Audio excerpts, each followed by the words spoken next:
All right. Now, by the time I tell two opening jokes, we'll be good. Okay. So when I met Mike, he had a much deeper Georgian accent.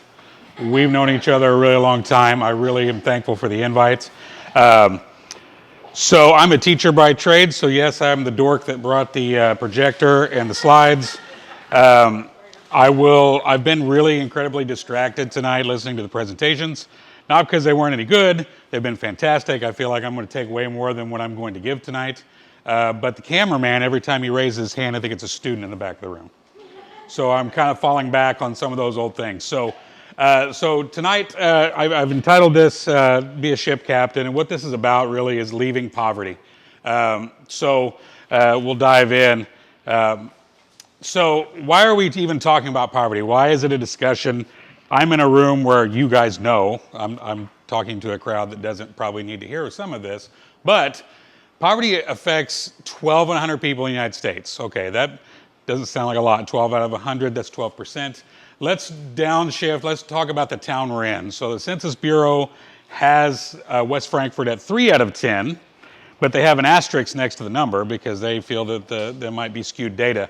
So I'm going to take the liberty and say it's probably 4 out of 10. So what that means is there's about 20 people in the room, so we're going to say 8 of the 20 are very likely to suffer poor health outcomes, be victims of domestic violence, abuse alcohol or other substances, be victims of violent crimes or property crimes, drop out of school, be unable to hold their families together. And a lot of you guys are doing amazing work in this area already, so I'm preaching to a choir. But when we look at the issue of poverty, we kind of look at, and I chose on purpose some data pre-pandemic because we know we had a lot of adjustments during the pandemic, but this is the poverty rate in the United States for the last 40 years. So you can see the big drop where LBJ declared the war on poverty, and then from that point on, it looks like a really bad roller coaster, or like a little kiddie roller coaster, right? Nothing fun. Okay, so we're literally looking at a straight line path. Nothing has changed. If we go through the years, a couple of generations, nothing's really changed. You might even say that as a nation, we figured out how to live with poverty, but not a way to end it. Poverty is uniquely becoming, in my view, an American institution. And that's something that, in a lot of ways, as individuals, we can't change, but we can try. So this is similar to like a lot of health conditions. We can throw pills at things really well, right? So that's what we've done really with poverty, but we're not really cured anything. So sticking to that end, how do we take action? Are we treating the symptoms of poverty, or are we treating the condition? So last year I wrote a book called Leaving Poverty on Purpose and for Good. And so I know we can take action. I'm a product of this action. But we treat the symptoms of poverty with policy and programs. So this is your government stuff, right? So Congress can pass laws at the federal level. Local governments can pass help. But, rules, regs, right, all those good things. But we treat the condition of poverty with relationships, not with money. So that's the condition side of things. And people forget that and I've heard so many times, sometimes these folks are a throwaway, right? So in my book, I call those On Purpose and for Good. So there's a theme there. So on purpose are those policy moves, right? Things that are very permanent and take a drawn out process to do.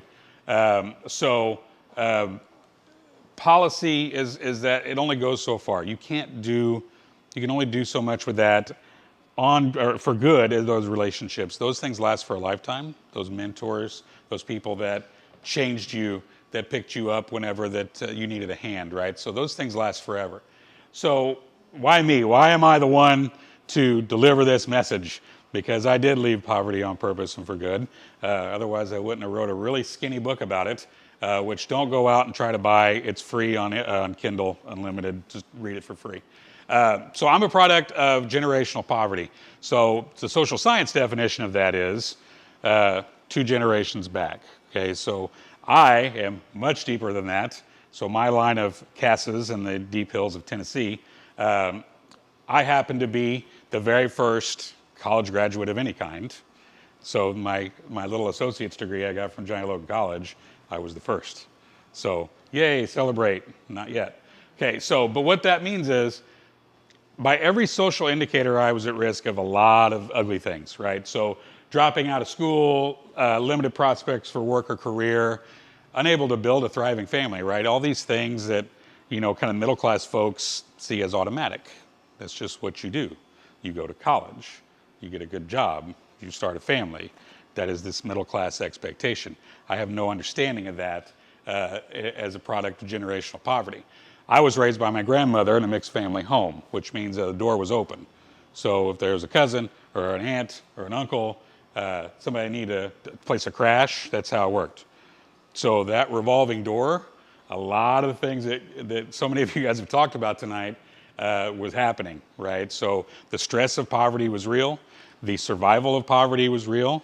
It was very interesting. I do the ACEs test with my staff sometimes to kind of give them an idea, and I always have the highest score. That's not something to brag about, but they always kind of look at me like, you are a school administrator. I'm a school superintendent. I'm not supposed to have a checkered past.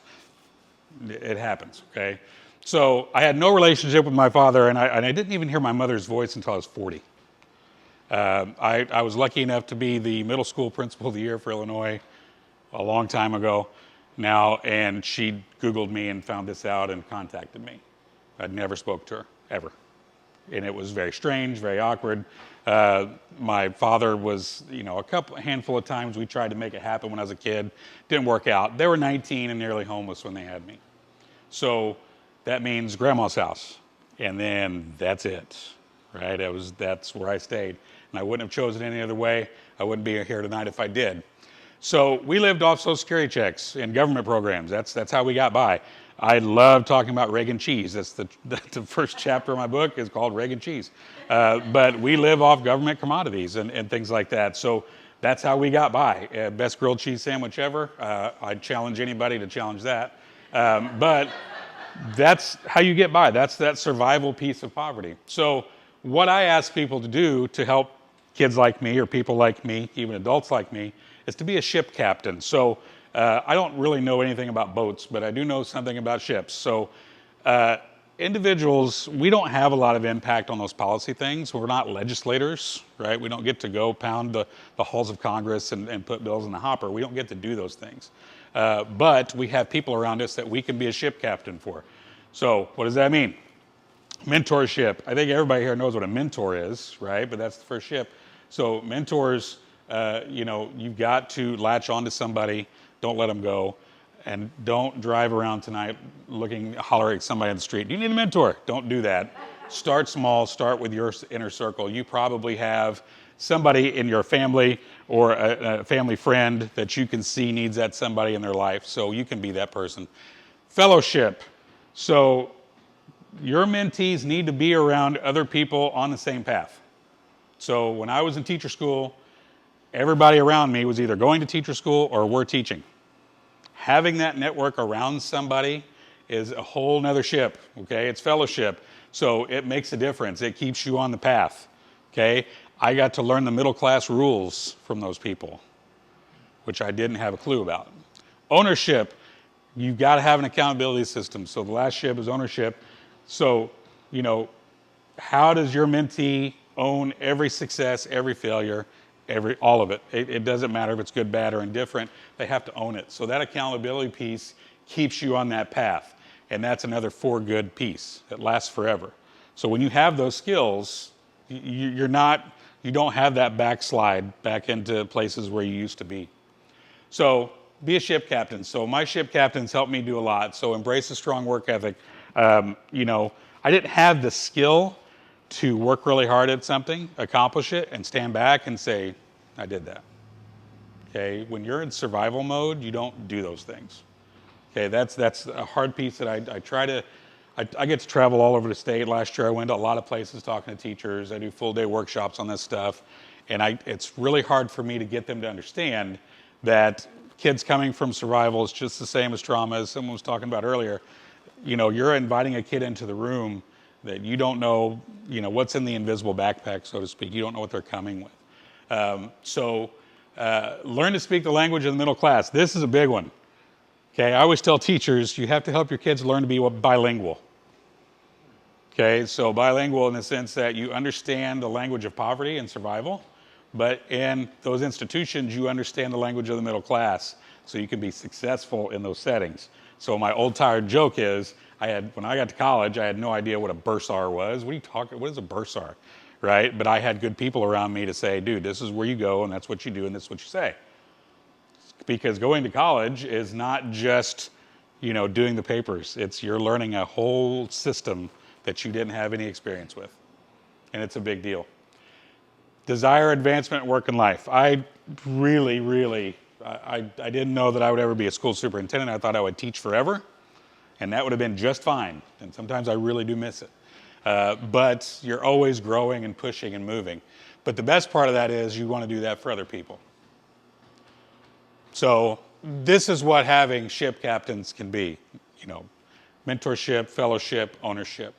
So I want to point out that I just sat here and talked about all this and never mentioned money one time. It's not that important. It helps, right? No student loans, I don't get through college. Okay, no Pell Grants, I don't get through college, right? Those are programs that provide money. Free commodities, Medicaid, link cards, you fill in those blanks. It didn't talk about that one time. Because if you put the right people around somebody, they'll never need those things. So I don't know how to close this thing out either, except for that. So, hey, thank you again, and thank you, Mike, for all the work you're doing and the invites. Really incredible guy. Can't say enough about Mike. Great guy. So thank you for having me.